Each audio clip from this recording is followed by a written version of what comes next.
ರಾಜ್ಯದಲ್ಲಿ ಮತ್ತೊಂದು ಸುತ್ತಿನ ಕಣ್ಣೀರ ಪಾಲಿಟಿಕ್ಸ್ ಶುರುವಾಗಿದೆ. ಚಿನ್ನಸ್ವಾಮಿ ದುರಂತದಲ್ಲಿ ಮಡಿದವರ ಬಗ್ಗೆ ಮಾತಾಡ್ತಾ ಡಿಕೆಶಿ ಅತ್ತಿರೋದು ವಿಪಕ್ಷ ನಾಯಕರಿಂದ ಟೀಕೆಗೆ ಗುರಿಯಾಗಿದೆ. ಬಿಜೆಪಿ ಜೆಡಿಎಸ್ ನಾಯಕರು ಡಿಕೆಶಿ ಕಣ್ಣೀರನ್ನ ವ್ಯಂಗ್ಯವಾಡಿದ್ದಾರೆ. ಆ ಕುರಿತ ರಿಪೋರ್ಟ್ ಇಲ್ಲಿದೆ.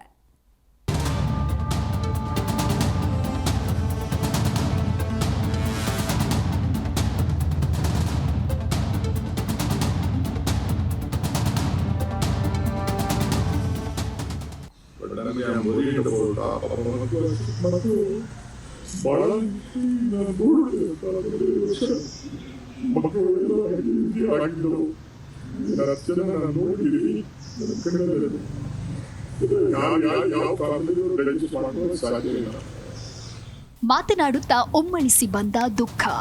ಆರ್ಸಿಬಿ ದುರಂತದ ಬಗ್ಗೆ ಮಾತನಾಡುತ್ತಾ ರಾಜ್ಯದ ಉಪಮುಖ್ಯಮಂತ್ರಿ ಡಿಕೆಶಿ ಕಣ್ಣೀರಿಟ್ಟ ರೀತಿ ಇದು.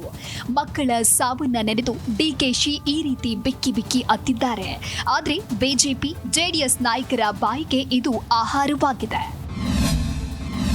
ಕಣ್ಣೀರು ಹೃದಯದಿಂದ ಬರಬೇಕು ಎಂದ ಡಿಕೆ ಶಿವಕುಮಾರ್ ಈ ರೀತಿ ಕಣ್ಣೀರಿಟ್ಟಿದ್ದನ್ನ ಬಿಜೆಪಿ ಜೆಡಿಎಸ್ ಕುಟುಕಿದ್ದಾರೆ. ಕೇಂದ್ರ ಸಚಿವ ಡಿ ಕುಮಾರಸ್ವಾಮಿ ಕಣ್ಣೀರು ಹೃದಯದಿಂದ ಬರಬೇಕು, ಡ್ರಾಮಾ ಮಾಡೋದಲ್ಲ ಅಂತ ವ್ಯಂಗ್ಯವಾಡಿದ್ದಾರೆ. 20 ಗಂಟೆ ಆದ್ಮೇಲೆ ಕಣ್ಣಲ್ಲಿ ನೀರು ಹಾಕಿದ್ದು ನೋಡಿದ್ರೆ ಏನು ಯಾರೋ ಆನಂದ ಭಾಷೆಯೋ ಅಥವಾ ದುಃಖದ ಭಾಷೆಯೋ ಗೊತ್ತಿಲ್ಲ. ಆ ಕಣ್ಣಲ್ಲಿ ರಡಕ್ಕೂ ಯಾವ ರೀತಿ ಹೃದಯದಿಂದ ಬರಬೇಕು ಕಣ್ಣೀರು. ಜನಗಳ ಮುಂದೆ ಡ್ರಾಮಾ ಮಾಡಿದ್ರೆ ಕಣ್ಣೀರು ಬರಲ್ಲ, ಹೃದಯದಿಂದ ಬರಬೇಕಾದಲ್ಲ.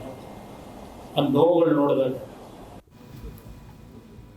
ನಾನು ಡಿ.ಕೆ. ಶಿವಕುಮಾರ್ ಅವರು ನನ್ನ ಅಳ್ತಾ ಇರೋದು ನೋಡಿದೆ. ಕುಮಾರಣ್ಣ ಹತ್ ಕೂಡಲೇ ಅದು ನಾಟಕ ಆಗ್ಬಿಡುತ್ತೆ. ಡಿ.ಕೆ. ಶಿವಕುಮಾರ್ ಹತ್ತಿದ ಕೂಡಲೇ ಅದು ಅಂತರಾಳದಿಂದ ಬಂದಿದ್ದಾಗುತ್ತೆ. ಡಿ.ಕೆ. ಶಿವಕುಮಾರ್ ಅವರೇ, ನೀವು ನನ್ನ ಹತ್ತಿರಿ, ಅದ್ರ ಬಗ್ಗೆ ನಂದೇನು ತಕರಾರಿಲ್ಲ ಸರ್. ನೀವು ಅಂತರಾಳದಿಂದಲೇ ನಿಮ್ಮ ಕಣ್ಣಲ್ಲಿ ನೀರು ಬಂತು ಅಂತ ಭಾವಿಸೋಣ. ಆದರೆ ಇವತ್ತು ಪೊಲೀಸ್ ಇಲಾಖೆ ನಿಮ್ಮ ಬೆಳಕಿನ ಜಾವದವರೆಗೂ ಕೂಡ ಪ್ರೊಟೆಕ್ಷನ್ ಕೊಟ್ಟರಲ್ಲ ಸರ್, ಅವ್ರಿಗೆ ಒಂದು ಸುಧಾರಿಸ್ಕೊಳ್ಳೋಕ್ಕೂ ಟೈಮ್ ಕೊಡಲಿಲ್ಲ ನೀವು. ಡ್ರಾಮಾ ಮಾಡೋದ್ರಲ್ಲಿ ಕುಮಾರಸ್ವಾಮಿ ಎಕ್ಸ್ಪರ್ಟ್. ಇದು ಇಡೀ ರಾಜ್ಯದ ಜನರಿಗೆ ಗೊತ್ತು. ಯಾವ ಸಂದರ್ಭದಲ್ಲಿ ಯಾವ ರೀತಿ ಡ್ರಾಮಾ ಮಾಡಬೇಕು, ವಿಷಯಗಳನ್ನ ಯಾವ ರೀತಿ ತಿರುಚಬೇಕು ಅನ್ನೋದು ಗೊತ್ತಿದೆ ಅಂತ ಡಿಕೆಶಿ ಕಣ್ಣೀರು ಟೀಕಿಸಿ ಎಚ್ಡಿಕೆಗೆ ಮಾಜಿ ಸಂಸದ ಡಿಕೆ ಸುರೇಶ್ ತಿರುಗೇಟು ಕೊಟ್ಟಿದ್ದಾರೆ. ಸಚಿವ ಎಚ್.ಕೆ. ಪಾಟೀಲ್ ಕೂಡ ಟೀಕೆಗಳನ್ನ ಖಂಡಿಸಿದ್ದಾರೆ. ನೋಡಿ, ಕುಮಾರಸ್ವಾಮಿ ಅವರು ಡ್ರಾಮಾ ಮಾಡೋದ್ರಲ್ಲಿ ಎಕ್ಸ್ಪರ್ಟು. ಅದು ಇಡೀ ರಾಜ್ಯದ ಜನಕ್ಕೆ ಗೊತ್ತಿದೆ. ಕುಮಾರಸ್ವಾಮಿ ಅವರು ಯಾವ ಸಂದರ್ಭದಲ್ಲಿ ಯಾವ ರೀತಿ ಡ್ರಾಮಾ ಆಡ್ತಾರೆ, ಯಾವ ರೀತಿ ಅದನ್ನ ತಿರುಚ್ತಾರೆ ಅಂತಕ್ಕಂಥದ್ದು.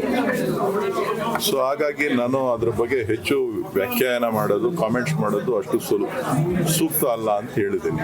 ಏನು ಸತ್ರೂ ಅಳು ಬರಬಾರ್ದ? ಅಳುವಿನ ಮೇಲೆ ವ್ಯಾಖ್ಯಾನ ಮಾಡ್ತಾರೆ.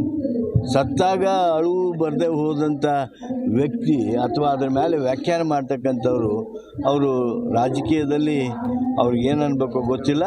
ಆದರೆ ಯಾವುದೇ ನಾಯಕರು, ಯಾವುದೇ ರಾಜಕಾರಣಿಗಳು ಆ ರೀತಿ ಈಗೇನು DCM ಅವ್ರನ್ನ ಖಂಡಿಸುವಂಥ ಅಥವಾ ಟೀಕಿಸುವಂಥ ಪ್ರಯತ್ನ ಮಾಡ್ತಾ ಇದ್ದಾರೆ. ಅದು ನಾಚಿಕೆಗೇಡು. ಒಂದು ಕಡೆ ಸಾವಿನ ಮೇಲೆ ರಾಜಕೀಯ ನಡೀತಾ ಇದ್ರೆ, ಇತ್ತ ಡಿಕೆಶಿ ಇಟ್ಟ ಕಣ್ಣೀರು ಕೂಡ ಟೀಕೆಗೆ ಗುರಿಯಾಗಿದೆ.